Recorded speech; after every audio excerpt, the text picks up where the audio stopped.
Hello guys, video thang nang alo le leta. Tudum video tu chu Q&A video ka siam kami comment na zona lo zot ta ola channa screen a hey comment tu te ming lang khan screen a in zona kha channing kalo siam ang video ka ti to khatuna kalo ti do na chun comment hi tiang kan en pa jela nga he phone pa khan ro ka ai comment hi I ka video te in lo ngai luta kami her chung chang ke mai na thiam na tlem te nei mai la kami insia du te zona tam tak zona somni la in lo zo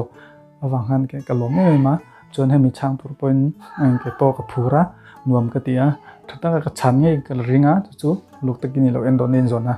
chu ilo thirang zona noi beron ma saber hi ramdin thara chak chuak samro tan enge thang ti kharon zon ta ramdin thara chak chuak samro tan enge thang samro tan han video ka sim to thawa I lo en let thau tala ma se ka lo soi thawanga chun samro tan khan I enge thang ding lo zot ta I samro chan kha sia than tum tala endenan I color iti na salawanga samro te chun shampoo le conditioner I man lo wanga samro te mo hemi sikle sa monsoon climate in thak awang te le tuiman that lo wanga samro te kha om thea kha lo shet so tum tala endenan I split and samro tiang te ju kat thaber da I kum kada hin hair vaili kat tur ka ti do proper hair cut tu split and ka kat tur ni ta chun sam ka ron grow back ron tau thar lenga ka poinom lo phrim ta chun product binga chun professional product binga chun samro tan khan moisturizing shampoo te omta biblana te l'oreal te wela te omto chun conditioner mask katiang moisturizing shampoo na chun conditioner mask po ilai telanga chun serum po chun ngai poi mo em tur chu I hair care routine khai ngai poi mo don ta ni kar khada voi thum lui suk chun ami home care remedy po khalo ngai poi mo tala entenan isamaro woni chun scalp kharo telanga I ama sain kar khada voi thum lui suk chun ama sain coconut oil mo olive oil mo castor oil mo in han apply tala coconut oil han apply tala massage tala chumi jwa samro tan shampoo le conditioner kai mangdon dani chu no tizia tala samkha lo resell dona hair spa te poti theya hair spa te poi ti tha samro kami split and samro tam kami omlo tur khan samro tang khan home care remedy no try chin tala chuan professional shampoo te chuan nangmai na in and kol na zir khane mai next question a color shade bel tam kangaya kim changle fe takin han siam zelte kalome zona zot pu he gex store report changte ania ne color hi ka thiam chun in hemi color theory hi lo ti zel ka tumanga ka siam mek zelta chuan tuin lo ngai changla interesting don chholo tu kania color a bui nei lo ang khami theory siat phot chuan lo chang vel ro zodini iron ni tinalu sukhian sam ati chiat pha em ani na tanga chun ni tinalu sukhi nol point gan ma mo lawa entenan samlo mom viau te ni lo chuan treatment ila phajun keratin treatment te ti ni phajun ka kha voi thum chau kha suk turania sam mom mi ni kha chun ni tinangai kha ni khat dana han suk kha poi mi lo kha ni khat dana pon sula apoi lo ni tinai suk khan anin ta chuan shampoo hi stronga chemical mo kami strong ta chemical shampoo hi pH balance po 13 pH balance de ni wangan stronga chuan in natural hair kha alo dal vetir den ni tin sukan shampoo khan HV ani chu ni tin a chuan strengthen and bo vet ha ni tin khan sulo ta la sam mommi scalp mommi ni chuan ni khan dana isu thayanga treatment iti mek ani chuan mo keratin ti me ni chuan ni khata voi thum chuan sammom mi tia sweat hai than nga mi tan gym kal mi tan ni tin gym kal ani kha chuan le sammum ni la hon su vak pokha pula gym kha chu ni tin kal ni kha chuan tuilong chau tan ti hu ta la ni shampoo mang khalo han tuilong chau te pokhan chun next day asum ei ta la ti khana ti thai next zone chu John in the end samsin lu tu klem book si tan hian ti sho ti lian the niam video pakda khan shiselo na vain samsin om thei ti kha ilo soya lu khoya pianga samlo la thin hi mi patan chuan thilnin ania voi ni lai chu bletin kaziat kol to ha om zia hi om thei thlod lo chon hemi izona be ki chu hair loss lampang khaneta hair loss ka chun sammalo tlemanga chuan samsin kha ati sho theim itita ti sho theye I halo senga tilian them karlu khoya ping samalo la thina mi patan chun tenang nia hair loss kha uluk ta khan lo le ta la hair loss video ka siam ka hair loss chante en kolang remedy de kha ka siama chuan isam khan ni tinin somre da tanga za tla anga ngai ingai chuan normal ania lo to lenga kha lungai turum lawa za tanga za somnga zanni te ne chuan anna satwa kha doctor ai nen tir ta la kha poimo chuan samsin ti ro tur chuan irisen a khai ngai poimo nga ini eile inte stress te thyroid te nem kha hair loss vek khami samsin de po kha home care remedy kamo kha I uluk nga ya samto chaktur bungan remedy kha I try ve kol khangai try kol nga ya professional product po balancing shampoo bi ko ma hair loss tan kha imang thebo ka in an kol uluk nga ya vegetable lam en eina sadanga ya chon professional product upon volume shampoo te manangai samsin da volume mo chem thick tilian ti sho turhan volume shampoo te imang theya remedy home care ka lo try ve ang che sam tlanasa kam hair loss chung chang bi ha no chun zona ron jot tho kha I lalen kola khal thang khang kamamo ke ponaran dia oga ka hair loss video klo siam to nen chena ka soi kha longai thak ringa ka en lo chunjumanga hair loss video polo en chunjum donia marini changteng muche tenaronte kalome cho next video ilo en lezel donia rin tluang apa rin tea van ti thachin tak em sammom du lu tu khi eng ten kol che nge nianga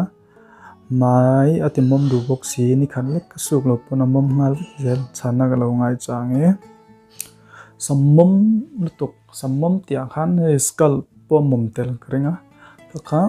ni tin su ka chu thalawa ni khat dana isu thayanga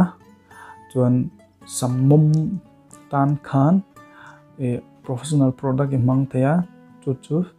deep cleansing shampoo te purifying shampoo te oma wela le hemi deep cleansing Amazon series ate pon lei turoma Amazon series company brand ming Amazon series deep cleansing shampoo imang thaya chon purifying shampoo imang thaya wela te khan wela product bika chon ni khadana isu thaya samkha chon samkha mom sa wangan oil lo tura lo oil su chon sammom scalp mangham ulung de proper de isu ngai ni uluk ngaya chon conditioner masa repair masa mo repair conditioner mo mang thei chon shampoo bika purifying shampoo ni lopon deep cleansing shampoo mang thea conditioner le masa repair conditioner imang thei ni khandana ilo sodonia remedy bika khan lemon juice apply thea sammum ta khan chuan apple cider vinegar apply thea aloe vera repair mask te poi mang thei chuan sammum tan food ka milk product omna chi zongjong ka ilo turnia butter omna ilo turnia cheese te po kha ilo tur sammum tan ga no next ha valpuya fanai ka chip sambik te hi atlem lu toga engtia ti chi nge chun hi ka chip sambik te hi local alopecia baldness te pon eng dot yang hi engtian kol ching ati chun enge chan khai se le tho ngai ni genetic kan ti chun intla chonna thilani ta genetic kha andunan kumno pangte chip kol isamat lakolani chuan kumsom ni teenage velamo khaka inule pate jodang mo ipite mo kumsom ni anni khana tlakol ve thoem tlakol ve thoni jonga chu ntla chonna thilani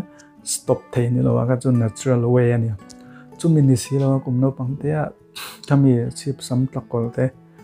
sam truak te pon enga tiếng không enkol lan chu enga motak tlak chammi nei ni ya isiat anga ya chon a video po kasim to a kai en le thei thawa kalong soi tawanga itlak cham ho chu zinc te iron te vitamin te protein sang thang te tlak cham mania biotin te vitamin C te vitamin B7 vitamin D te tiếng ho kha tlak cham mania chon food bi kan mu the chon sa te hin oma chon fruit te ina sa nga ya ar tui te hi tha chon avocado zo butter kan ting chu tia ha kan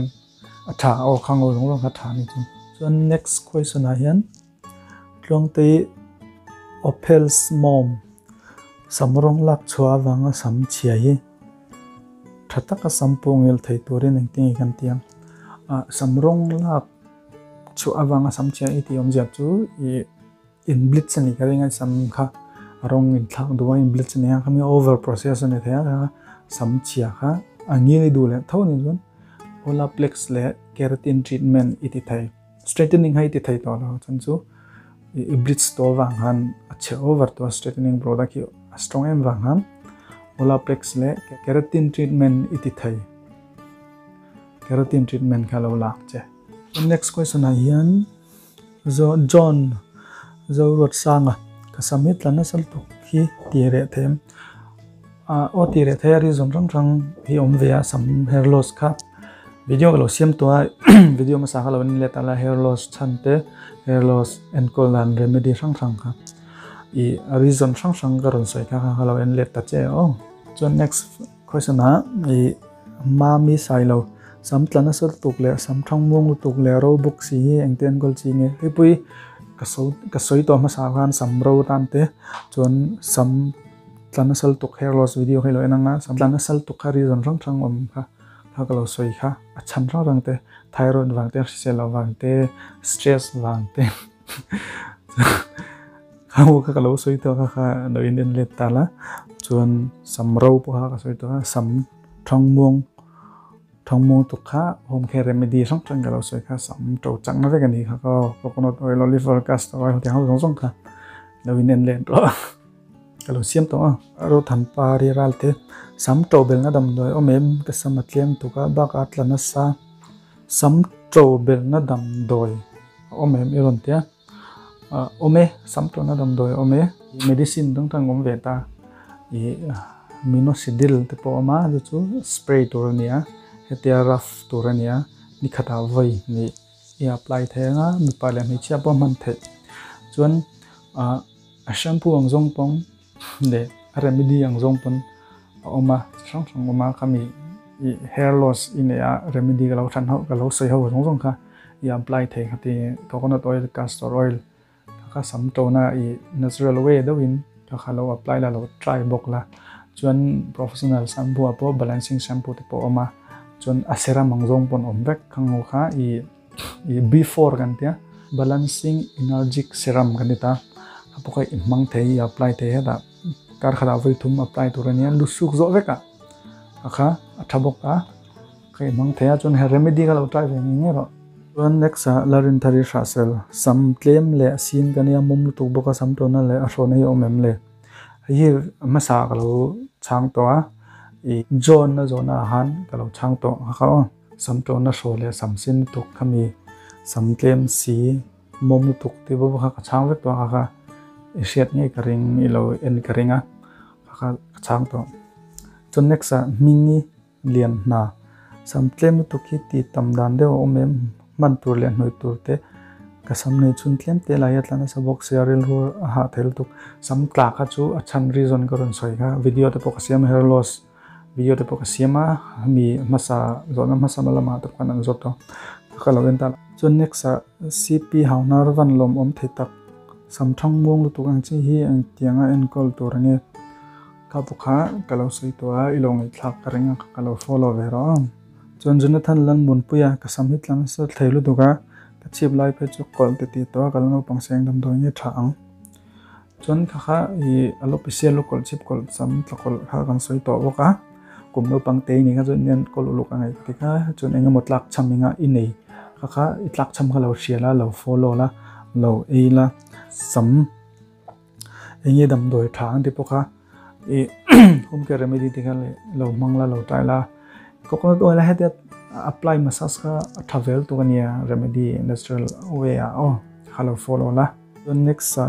dan ko la khal thang me pasam tla hi ti re dan le tro dan te om thai ngem no pang te in chi brok chu ni re ber me puina ka mo view ni lal en ko la khal thang hai boi ka sai to hair loss kami video khalo en len la chuan chip tlakol sam tlakol kha in tla chon thilani lo kha chuan en kol thaini mo no pang te in tun hun hi poi mo kami tong moi lo ni lo ta chip kol balness ne ho kha inen kol wat ru kum somli panga somngai ka ka chun in tla chon na thilani lo ani si lo wa kami kum som thum panga tanga in tran der kha chun apoi thei to ti kha har sa to ni mo thanguna kha chun hair transplant te mo treatment kami aplant original hair khan wa punta tenga ti ngai ani lo pan extension te wo ngai kumno pang e kumno pan lai khan inan kolla kami hair growth na sang remedy sang ka soite khalo follow la chuan engi tlak cham ti kha riat tum don nia khai lo follow don nia chun zau te fa nai color streak wanga sam tla bung na sal to ki engting e ken kolang color na sal wanga sam bung sam streak ni chun highlight ti na sal wang ponem chu bung to engting e bung na sal to engting e ken kolang chuan isam kha a pigment khatla na satol to strong to lo ne mo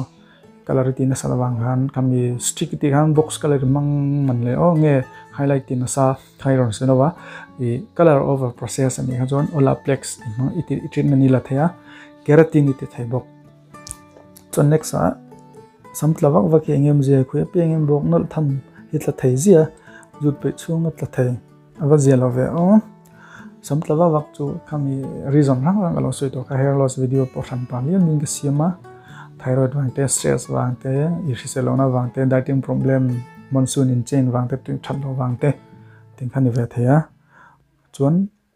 ni tina 80 to 100 vel tlang chu normal ronto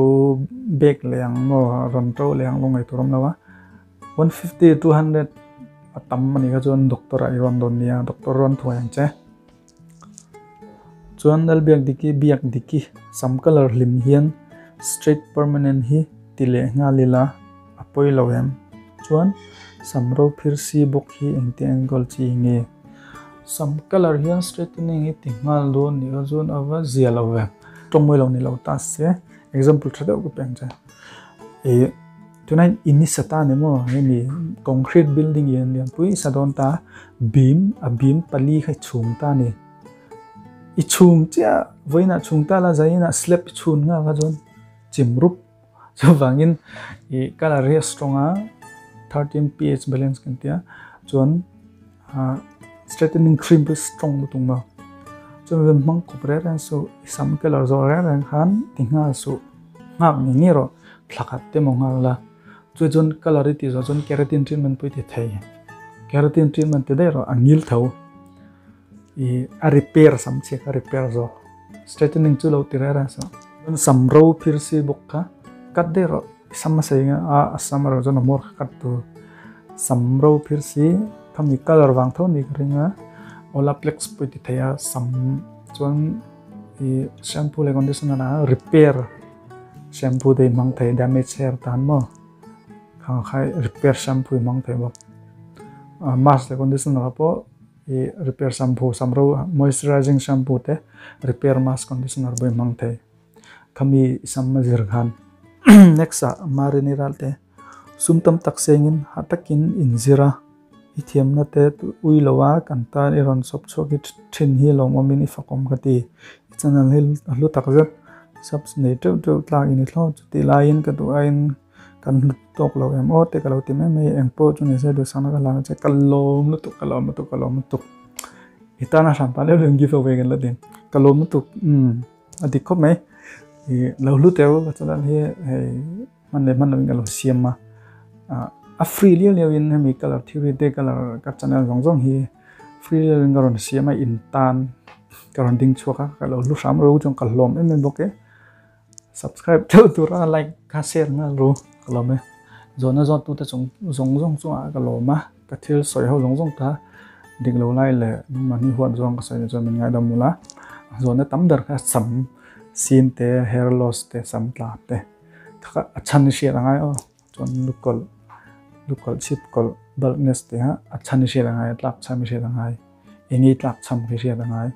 chon hair loss ka inget tlak chan chon poi mo chu hair loss a mizo na sat poi